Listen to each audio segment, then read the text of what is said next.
secularists who are critical of quote unquote religion do themselves no favors when they link religion to violence. I remember, for example, Vic Stenger with his popular saying that science flies you to the moon, religion flies you into buildings. That's not helpful.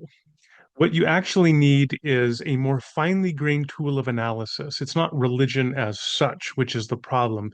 It is violent ideology, or an ideology that is particularly open to moving toward violence or being manipulated in service of violence.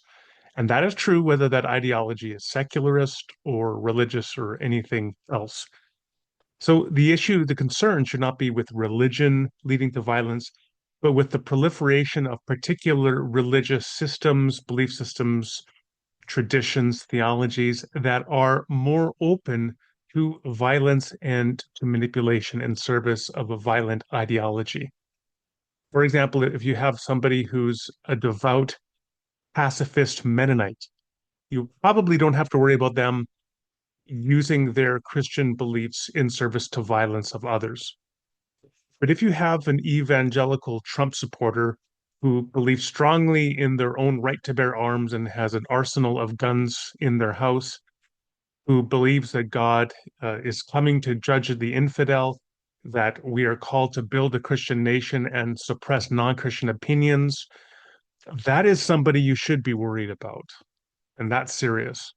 And it's concerning to me right now that I'm seeing a radicalization among conservative evangelicals in the US who are increasingly anti-immigrant, anti-migrant, pro-Trump, pro-gun, pro-violence.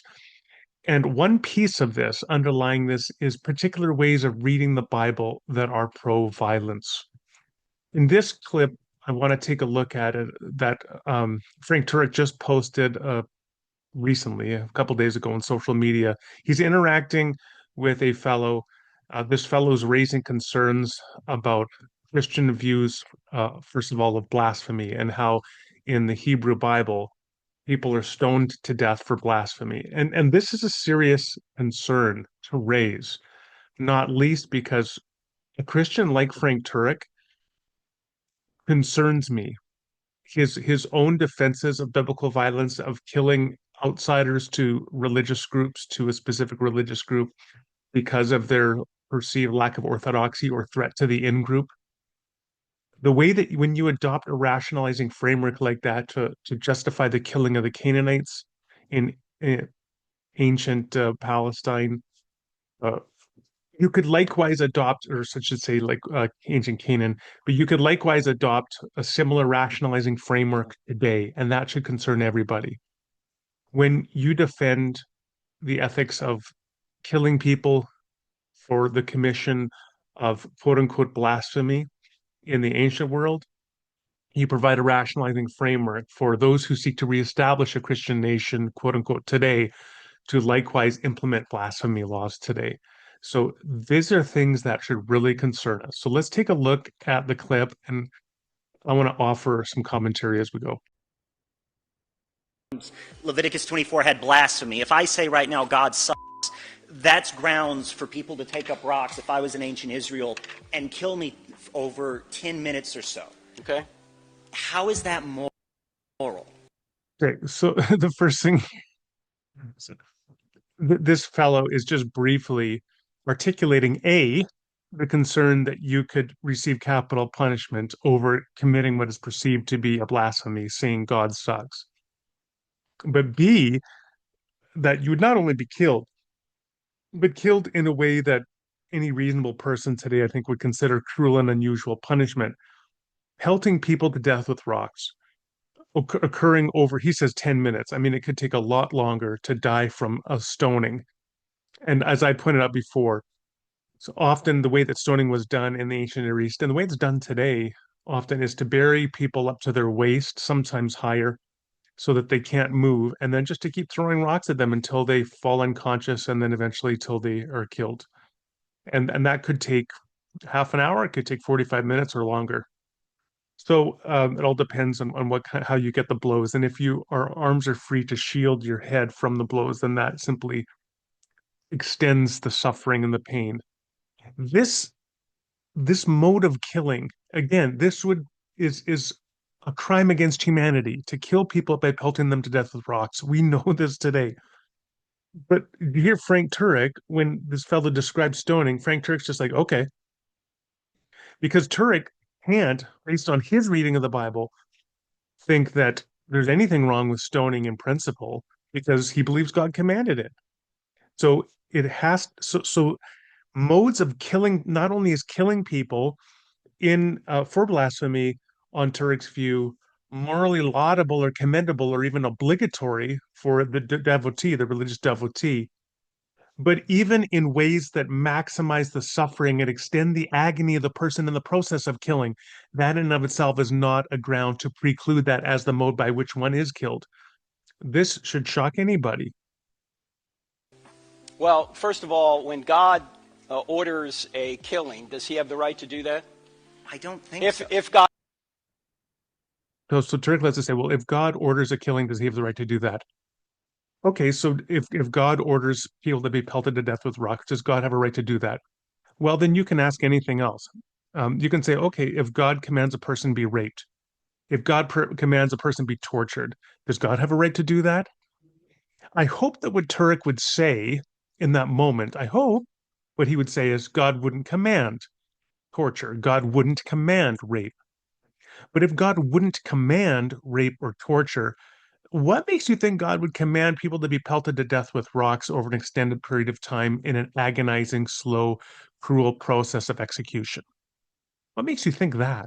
What makes you think God would command the killing of women and children and infants as Turek does? So that logic just befuddles me. exists, does he have the right to do that? It doesn't matter if he has the right. Doesn't is it moral? Is it good? Like he killed. So, for example, David, when he had his affair with Bathsheba, it says God killed his son out of revenge Sorry, David didn't have an affair with Bathsheba. He sexually assaulted her. for it, but he didn't just take him away quickly. The kid died over 7 days of a disease. Even if you say he goes to heaven, ignoring problems with abortion, etc., etc., I'd still argue it's immoral to kill a baby. Okay, Okay, now here's the key moment. If Turek had integrity, he would say, you are right. It is wrong to kill babies. But Turek doesn't believe it's wrong to kill babies because he has defended time and again God commanding the slaughter of women, children, and infants in the Hebrew Bible. So he can't say it's wrong to kill babies. But look at what he does now. He tries to turn around on this guy and criticize this guy. And look at the editing of the video. He actually mocks this guy for having an open stance on abortion, being pro-choice when it comes to terminating the fetus in utero. But Turek himself will approve the divinely commanded killing of children and infants. And Turek is the one claiming the high ground here? it's immoral to kill a baby, but you're pro-abortion? Yeah, they're not babies yet. And besides, God's pro-abortion too. Look at this condescending guy here. He edits in all these people doing these face palms, and then essentially that's what he's doing here as the audience laughs at this guy. When Turek himself has defended the killing of infants. He just killed David's live son, I might add, Okay. after, over a 7-day period in agony. Can I ask you a question? Why is it when God decides who lives and dies in the Old Testament, he's immoral, but when you decide who lives and dies with regard to abortion, that's a moral right?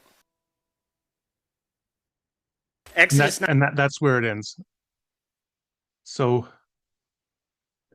Turek is I mean, I guess you could think he's skillful here because what he does is he turns the burden around on this guy and says, well, you're just making yourself God by choosing who lives or dies. He wants to make it about abortion.